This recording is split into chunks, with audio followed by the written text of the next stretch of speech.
Every day you wake up, something ancient stirs within you. Not the body, not even the restless mind, but that quiet, timeless witness behind your eyes. It is the same consciousness that watched humanity crawl out of darkness and reach for fire. It watches you now, waiting for you to remember who you are. Most people never do.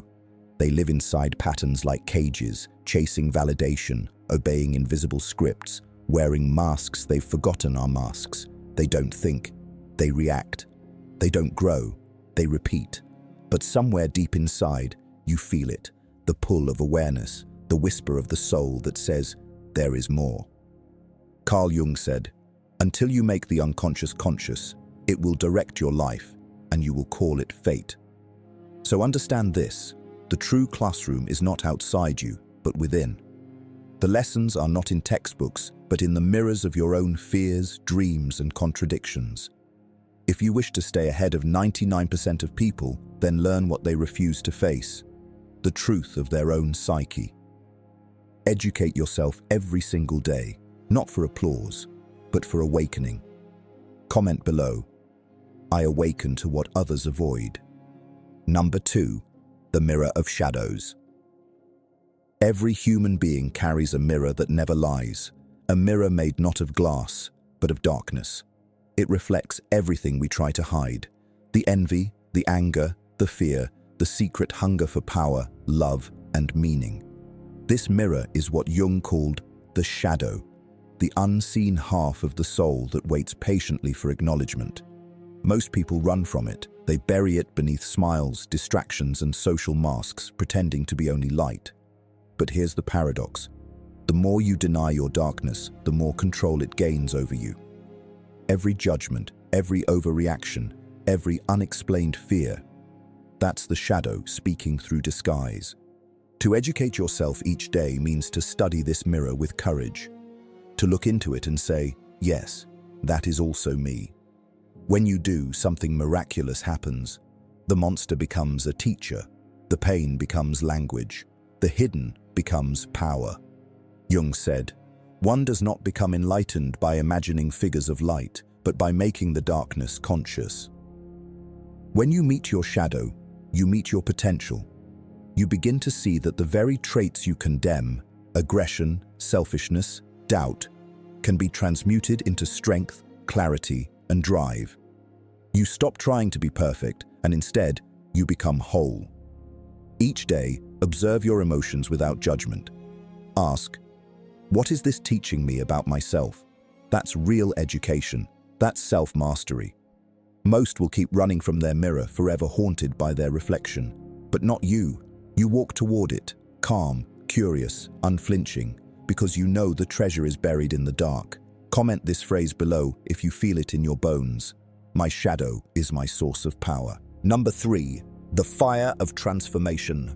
There comes a moment when awareness is no longer enough, when seeing your shadow isn't the end, but the beginning of fire. Transformation doesn't happen through comfort. It happens through confrontation. Jung taught that the process of individuation, becoming who you truly are, requires friction, heat, and courage. Every day you educate yourself not by collecting facts, but by burning illusions. The illusions that tell you you're powerless, the illusions that whisper safety is more important than truth. To transform means to endure the alchemy of discomfort. It's standing in the flames of your own contradictions until what is false is burned away. You are both the fire and the metal. You are the blacksmith of your own becoming. When pain arrives, most people flinch, numb themselves, scroll endlessly, and escape. But those who stay still, who breathe into the chaos, who observe their suffering like a teacher, those few evolve. Every emotion is a lesson, every failure a furnace.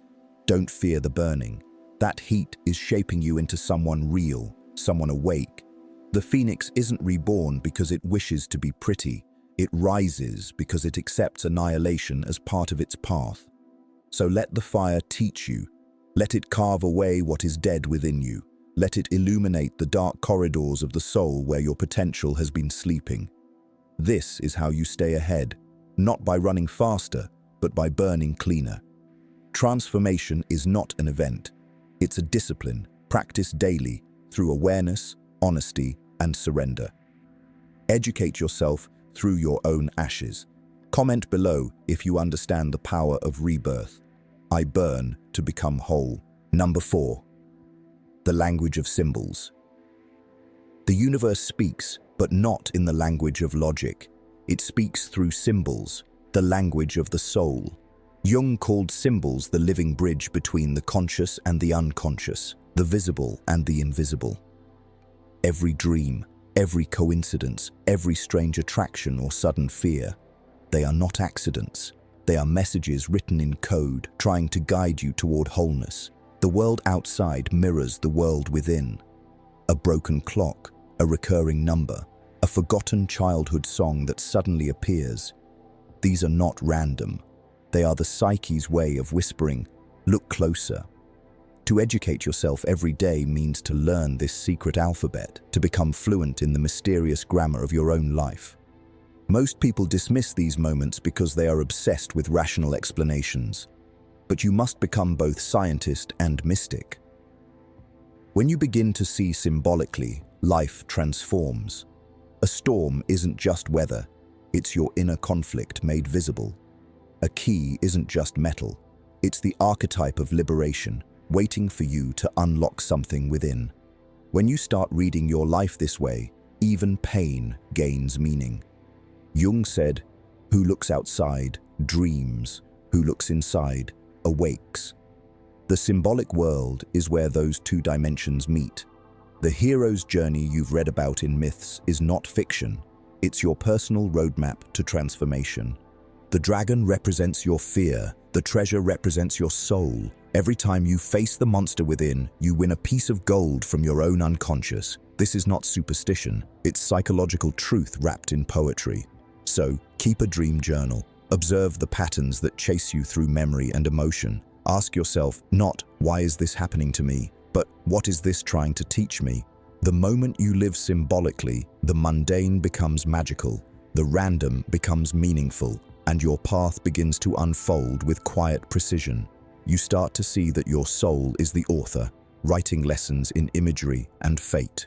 Comment below if you're ready to read the hidden text of your own existence. I see through symbols. I read my own soul. Number 5. The war within. Inside every human being, there is a battlefield no one else can see.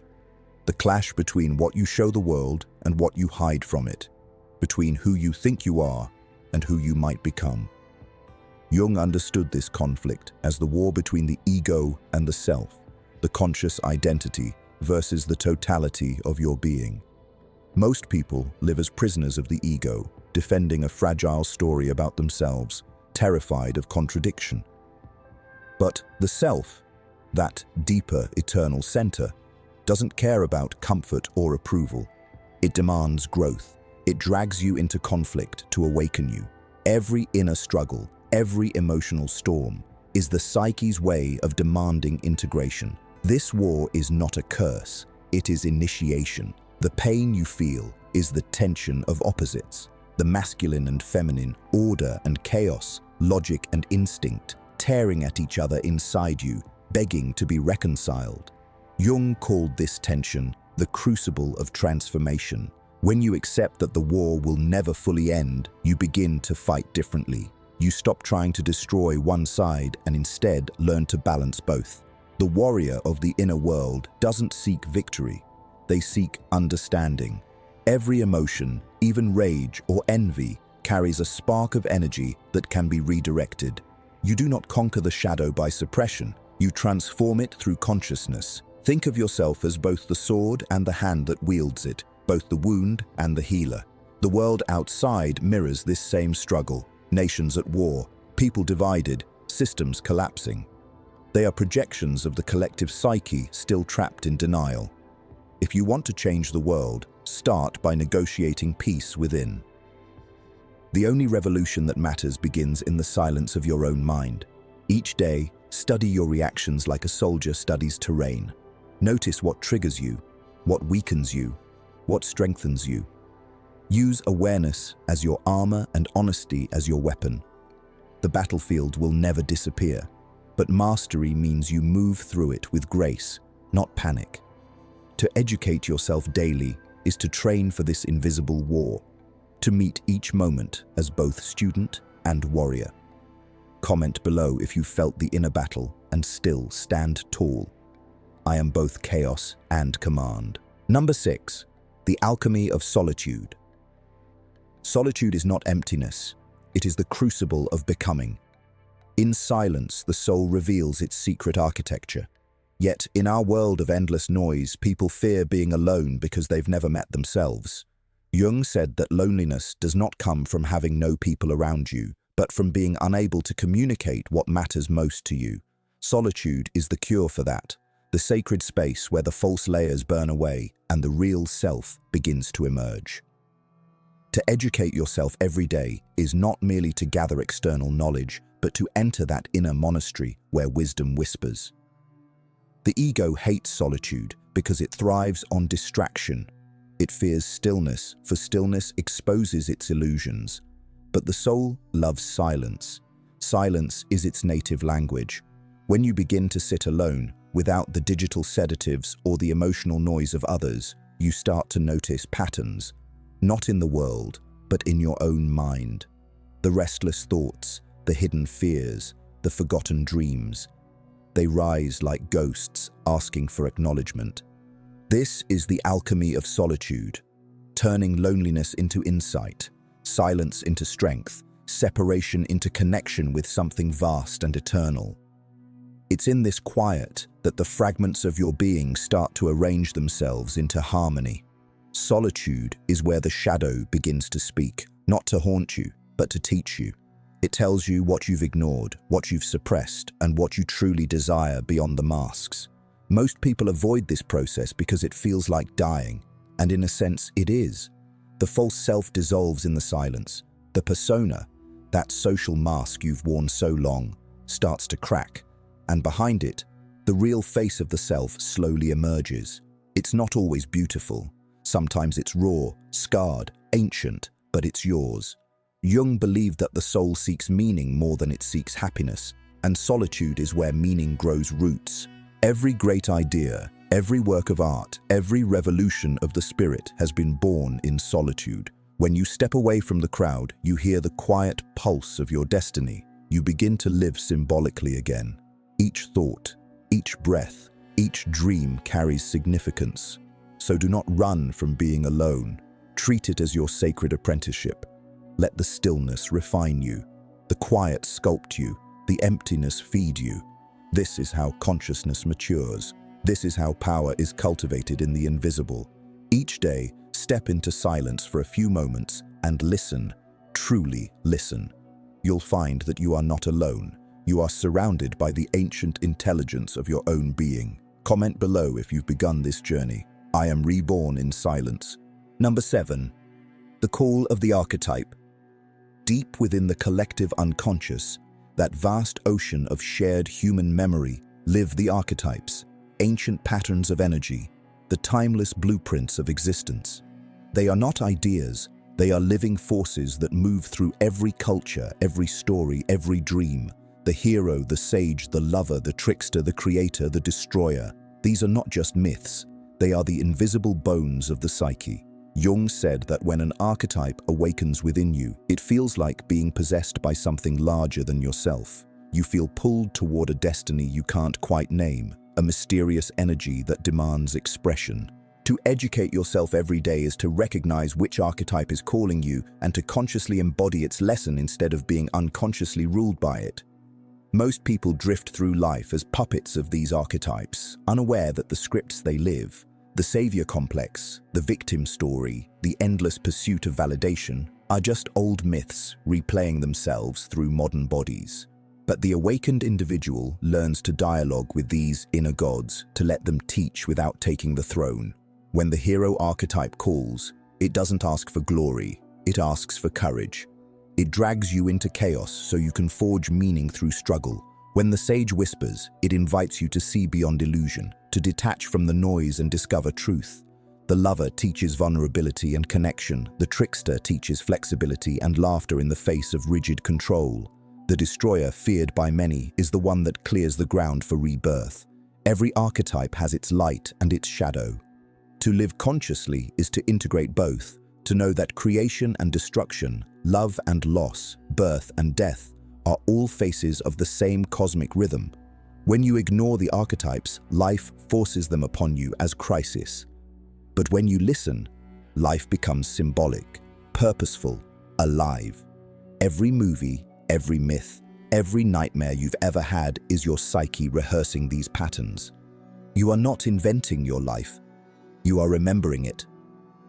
The call of the archetype is the call to individuation, to become whole, not perfect, to unite the fragmented energies within you into a single coherent melody. When you begin to live from this awareness, you no longer envy others or imitate their stories. You begin to honor your own myth. You understand that your path, with all its detours, heartbreaks, and awakenings, is the only one that could have sculpted your soul. To study Jung is not to read theories, but to recognize the living symbols within your own behavior.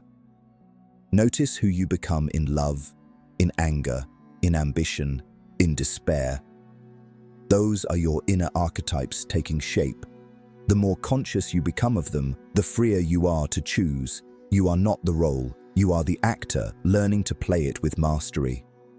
Every day, reflect on which archetype visited you. Were you the warrior who confronted a challenge, the healer who comforted another, the rebel who broke an inner chain? This is the real education, to learn the language of your own mythic nature. So, listen closely. The archetypes are calling you back to yourself, urging you to become the hero of your own unconscious story. Comment below if you've begun to hear that ancient call. I live my myth awake. Number 8. The Dance with the Shadow King. There comes a moment in every seeker's journey when the light of self-awareness begins to cast a deeper, darker shadow. You think you have mastered yourself, but then the Shadow King arrives. The ruler of the parts you thought you'd already defeated. He wears your face, but older, colder, and more knowing. He is the archetype of power misused, of control unexamined, of desire unowned. Jung said that the shadow is not evil. It is simply that which we have not yet faced. But when you finally stand before your Shadow King, you realize he holds something more terrifying than darkness. He holds your potential. To dance with him is to walk the edge between mastery and madness. He is the voice that says, you are stronger than you admit and more dangerous than you know. Most people run from him, projecting him onto the world, blaming society, enemies, parents, lovers. But those who educate themselves every day know that every projection is a map leading inward. The tyrant you despise outside is the tyrant you've silenced inside. The manipulator, the coward, the liar, they all live in your psychological kingdom. To integrate them is not to approve of their actions, but to reclaim the energy you've exiled. The Shadow King tests your humility. He will tempt you with pride, whisper that you are superior because you've awakened, or that others are too blind to see what you see. Beware, that is his trap. True power is invisible. It doesn't boast, it transforms. To face him means to accept your capacity for darkness without being consumed by it. When you can look him in the eye and say, yes, you are me, but I am more, the crown begins to shift from his head to yours. The dance is dangerous because it demands balance. Too much light, and you deny your instincts. Too much shadow, and you drown in chaos. The wise learn to move between both with grace. The Shadow King is also your inner protector, the guardian of your boundaries, the keeper of your integrity. When you integrate him, you gain command without cruelty, discipline without domination. You become sovereign over your inner world. Jung believed that those who do not confront their inner darkness will unconsciously act it out in the outer world. That is why our society teeters on the edge. Too many kings unaware of their own shadow. But you, the conscious one, must learn to rule yourself before you lead others. The Shadow King will always return to test your authenticity. Welcome him, bow to him, But do not kneel. Dance with him until you learn his rhythm, until your heart beats in harmony with both light and dark. Then you no longer fear power, because you have become it, tempered, wise, whole. This is the final stage of inner education, to know that your light only shines because the darkness gives it form. Comment below if you've begun to claim your throne. I rule the shadow within. Number 9. The silence beyond victory. There comes a silence after every battle, a stillness that feels almost sacred. It is not peace as the naive imagine it, but the deep, resonant quiet of one who has looked into their own abyss and returned alive.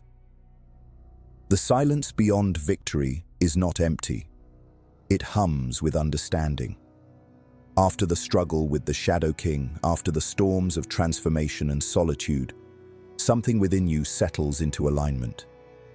Jung called this moment the dawning of individuation, when the fragments of your being finally begin to orbit a single center. It's not the end of conflict, but the beginning of mastery. The ego stops shouting, the fears stop chasing, and the soul takes the throne with quiet authority.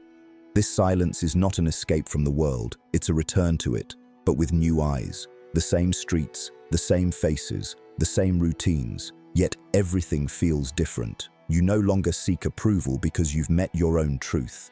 You no longer chase happiness because you've tasted meaning. Most people crave noise because they fear the voice that speaks in silence, the voice of the self.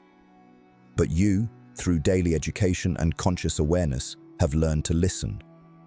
That voice doesn't flatter, it instructs. It tells you when to act, when to rest, when to create, when to destroy. It is your compass beyond emotion. This is the silence where destiny whispers.